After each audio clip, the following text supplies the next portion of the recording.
She's a young girl talking about herself.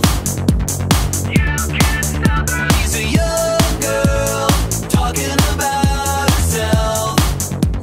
A little bunny of a little talent. That was a good show, wasn't it, Angel?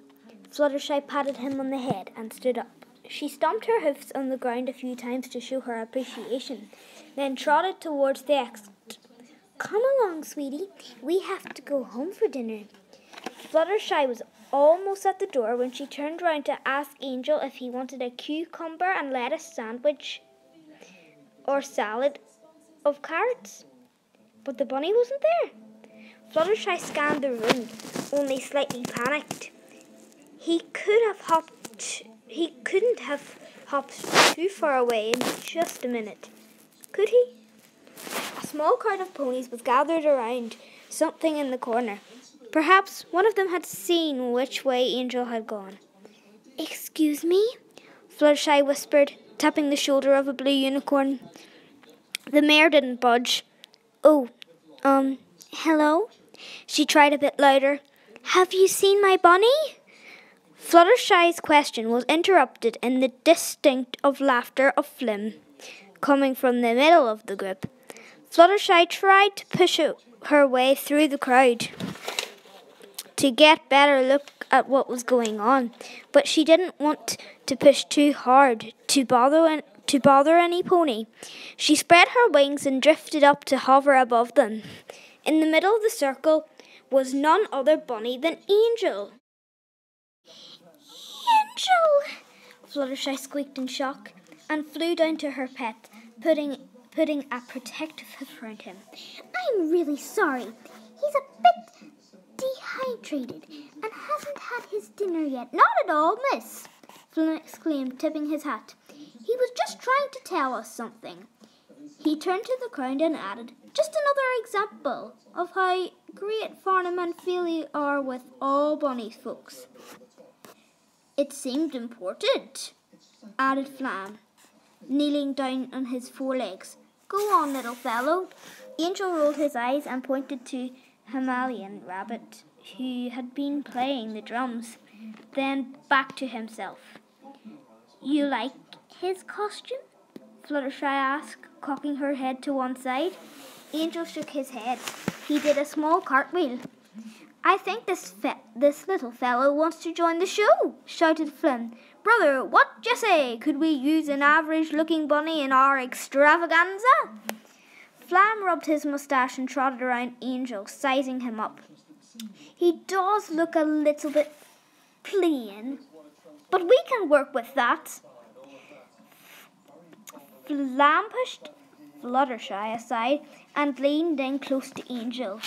The real question is, what can he do? Can you do a trapeze? Asked Flim.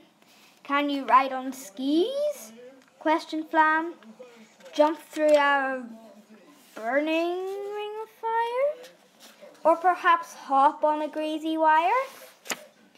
At each suggestion, Angel shook his head. He couldn't do any of those things.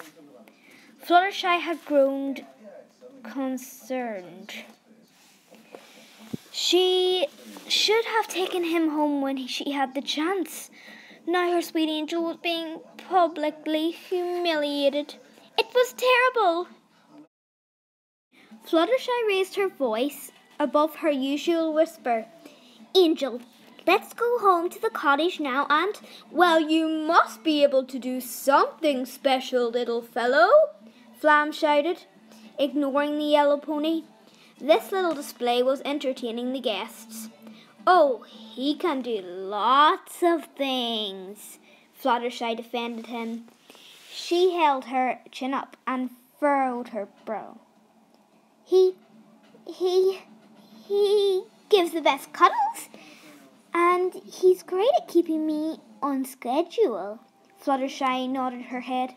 I'm never late for anything when Angel's around. Angel took off his pocket watch and nodded his head. Flim and Flam looked at each other and smirked. That's all well and good, miss, but we only allow the rarest of rabbits and the funniest of bunnies to join our Farnham and Feely Top Hat Bunny Cabaret. Flynn pointed to a plain brown rabbit scarecrow costume. Even Foo-Foo over there does a great routine with field mice. Flam gestured to Angel. This bunny here has got nothing to offer us. Oh, said Fluttershy, hanging her head. That's okay. We understand. She looked down at Angel. The poor dear had tears in his eyes. It broke Fluttershy's heart. Not even cherry on top of Angel's salad tonight was going to fix this one. Fluttershy was just going to have to find some other way to make her favourite pet see himself for a special guy. He most certainly was. But the question was, how? Fluttershy raised her voice above her usual. No. You can't stop her, she's a young girl talking about